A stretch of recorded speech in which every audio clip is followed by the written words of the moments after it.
Hi, it's Laurie Watson. I'm a partner with PwC Consulting, and I am the lead relationship partner for the Canadian Department of National Defence. I'm here today with Tony Raper, who's a partner in PwC's UK office, and he is the senior advisor for defence in the UK government. Welcome, Tony. Tony, so there's Defence Renewal and defence transformation is going on globally. We're seeing it in every defense department. It seems to have impacts on finance, on IT, and on the supply chain. Just looking for your perspectives on the impact of defense renewal initiatives. Okay, I think if we look at finance, IT, and supply chain or logistics, actually, these things are all linked.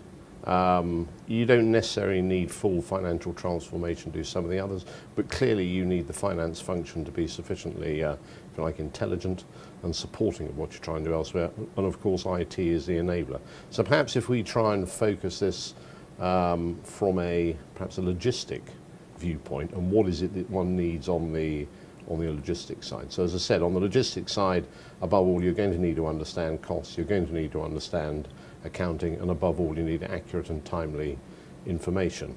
But I think the challenge for the logistics comes down to is what is it that actually departments of defence, because I do think it's an issue that clearly spans a number of countries, what actually are they trying to achieve?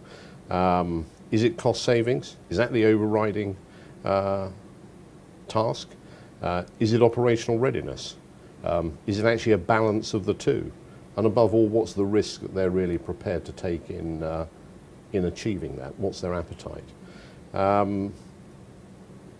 Then I think the other thing to look at is what are the constraints? In other words, what are the constraints that government is going to place on the solution? Is there a need to keep jobs in government? Does the industrial capability exist to do some of the slightly more radical things? And to an extent that sets up, if you like, the context for whatever it is that you might do in terms of transforming logistics as part of an overall defence reform programme. I actually think the principles, by and large, that you would follow are much the same, irrespective of country and almost irrespective of those constraints. So in other words, the one thing that you need to do is take an end-to-end approach. Look at it from the front line all the way back through to industry. Primarily because what you find in a lot of previous initiatives, people have tried to optimise components of that, and no one's looked at the full thing end to end. And therefore no one has really looked at the amount of duplication that actually is going on unnecessarily.